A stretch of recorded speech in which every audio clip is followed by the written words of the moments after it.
নমস্কার বন্ধুরা, welcome to Unicon. What a match! Portugal বনাম ক্রোয়েশিয়া, এই ম্যাচটা অন্যতম একটা সেরা ম্যাচ হলো।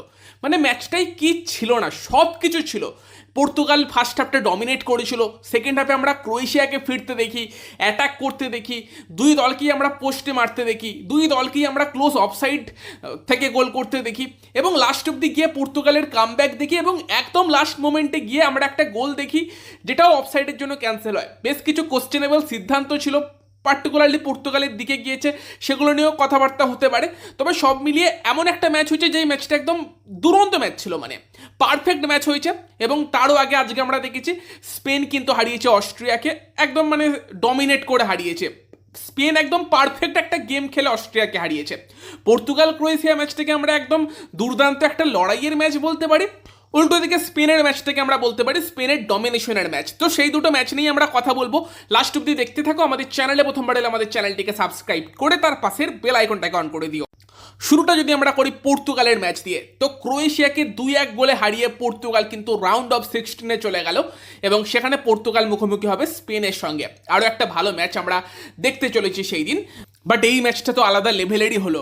মানে ভাই, সেকেন্ড হাফটা অন্য লেভেলেরই হয়েছে। ফার্স্ট হাফের কথা বললে ফার্স্ট হাফটা তো সম্পূর্ণ পর্তুগালের ডমিনেশন ছিল। প্রথম থেকে পর্তুগাল অ্যাটাকে যায়, একদম শুরুতেই রাফায়েল লিয়াও তোমার ব্রুনোর জন্য চান্স ক্রিয়েট করে দেয়, সেখান থেকেই তোমার এগিয়ে যেতে পারতো পর্তুগাল। বাকি আরও বেশ কিছু চান্স ক্রিয়েট করে, রেনাতো ভেগার একটা হেড মনে পড়বে যেটা থেকে গোল হয়ে যেতে পারতো। ভালো জায়গাতে ফ্রিকিকও পায়, বাট রোনাল্ডো যে ওয়াল ছিল একটা প্লেয়ারের সেন্টারে মেরে দেয়। মানে ওটা কি করতে চাইছিল আমি বুঝলাম না, হয় ওপর দিয়ে মারো নয় নিচে দিয়ে মারো, সেন্টারে মারার কি দরকার। রোনাল্ডোর সামনেও ভালো চান্স এসেছিল ফার্স্ট হাফে হেডে গোল করার, তো সেখানে কিন্তু ফার্স্ট হাফে অনেকগুলো চান্স কিন্তু পর্তুগাল ক্রিয়েট করেছিল, সেভাবে কিন্তু ক্রোয়েশিয়া ম্যাচের মধ্যে আসতে পারেনি। এবং ফার্স্ট হাফেই সম্ভবত তোমার পর্তুগাল 6খানা কর্নার পেয়েছিল, যেখানে কিন্তু কোনো কর্নারই পায়নি তোমার হচ্ছে ক্রোয়েশিয়া। তবে সেকেন্ড হাফে ক্রোয়েশিয়া কিন্তু দারুণভাবে ফেরে, মানে সেকেন্ড হাফে ক্রোয়েশিয়াই কর্নার পেয়ে গেছে তোমার 5খানা, এবং সেই জায়গাতে দাঁড়িয়ে ক্রোয়েশিয়া অনেক বেশি শর্টস অন টার্গেটও রেখেছে। পর্তুগালের গোলকিপার দিয়েগো কোস্তাকে বেশ কিছু ভালো সেভও করতে হয়েছে, এবং প্রথম গোলটা কিন্তু ক্রোয়েশিয়া করে ইভান পেরিসিচ, সে কিন্তু ক্রোয়েশিয়াকে গোল করে এগিয়ে দেয়। যদিও সেকেন্ড হাফের শুরুতে কিন্তু অবভিয়াসলি পর্তুগাল এগিয়ে যেতে পারতো, বাট ওখানে নুনো মেন্দেস নিজে শট না মেরে কেন রোনাল্ডোকে দিতে গেল বুঝলাম না, ওখানে তার নিজেরই শট মারা উচিত ছিল। তবে দেন ক্রোয়েশিয়া ম্যাচে আসে, বেশ কিছু অ্যাটাক ক্রিয়েট করে, এবং পেরিসিচের গোলে কিন্তু ক্রোয়েশিয়া এগিয়ে যায়। তবে সেই গোলটা করার পর কিন্তু পর্তুগাল অ্যাটাক করতে শুরু করে, এবং পর্তুগালের সামনেও বেশ কিছু সুযোগ আসে। প্রথম যেটা মনে পড়বে, রাফায়েল লিয়াও একটা বক্সের বাইরে থেকে কিন্তু দুরন্ত শট নিয়েছিল, পারফেক্ট শট ছিল, বাট বলটা গিয়ে কিন্তু ক্রসবারে লাগে। দেন ক্রিশ্চিয়ানো রোনাল্ডো, যাকে হয়তো আমরা 60 মিনিট পর্যন্ত সেইভাবে এফেক্টিভ দেখিনি, বাট রোনাল্ডো একটা দুরন্ত গোল করে, এবং সেই জায়গাতে একটা দারুণ বল আসে, রোনাল্ডো দুর্দান্তভাবে কন্ট্রোল করে কিন্তু ভালো ফিনিশ করেছিল, ভালো গোল ছিল ওটা, বাট ওটাও কিন্তু অফসাইডের জন্য ক্যান্সেল হয়। এবং সেই জায়গাতে পর্তুগাল কিন্তু ধীরে ধীরে ম্যাচে ফিরছিল। আমরা রবার্তো মার্টিনেজকে খানচারেক চেঞ্জও করতে দেখি, এবং অত তাড়াতাড়ি 4টে চেঞ্জ করা ঠিক কিনা সেই নিয়ে একটা প্রশ্ন উঠতে পারে। তবে তারপর তো আমরা পর্তুগালকে কামব্যাক করতেও দেখেছি, এবং সেই জায়গাতে প্রথম কিন্তু পেনাল্টি পায় পর্তুগাল, এবং এখানেও একটুখানি কিন্তু কোশ্চেন উঠতে পারে, কারণ রিয়েল টাইমে রেফারি কিন্তু পেনাল্টি দেয়নি।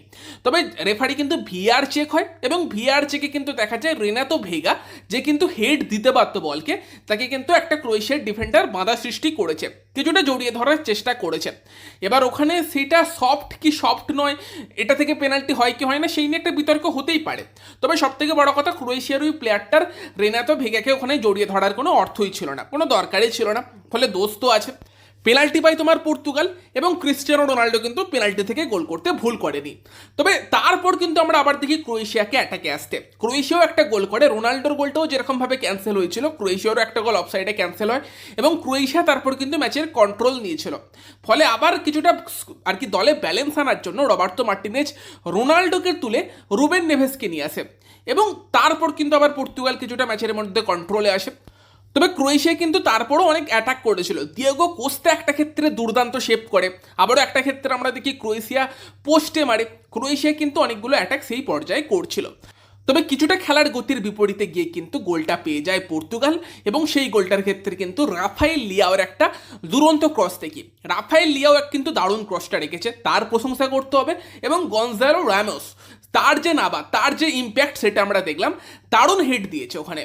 এবং সেই জায়গাতে কিন্তু পর্তুগাল করে দেয় 2-1। তারপর কিন্তু বেশ কিছু চান্স অবশ্যই ক্রোয়েশিয়ার কাছে এসেছিল, তবে লাস্ট মিনিটে যেটা হলো, যেখানে 10 মিনিট অ্যাডেড টাইম ছিল, 12 মিনিটও টপকে গিয়েছিল তখন, যেহেতু পর্তুগালের গোলটা হয়েছিল রেফারি বেশি সময় অ্যাড করেছিল, সেখানে গিয়ে কিন্তু একটা গোল যেখানে মনে হচ্ছিল সমতায় ফিরে গেল ক্রোয়েশিয়া, তবে সেটাও ভিআর চেকে ক্যান্সেল হয়।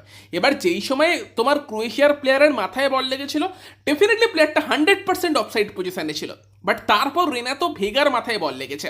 এবার ওটা যদি ডেলিভারের টাচ হয়, ডিফেন্ডারের ডেলিভারের টাচ হলে কিন্তু ওটা অফসাইড হয় না, বাট রেফারি হয়তো মনে করেছে ওটা অনিচ্ছাকৃত টাচ, সেই কারণে রেফারি অফসাইডটা দিয়েছে।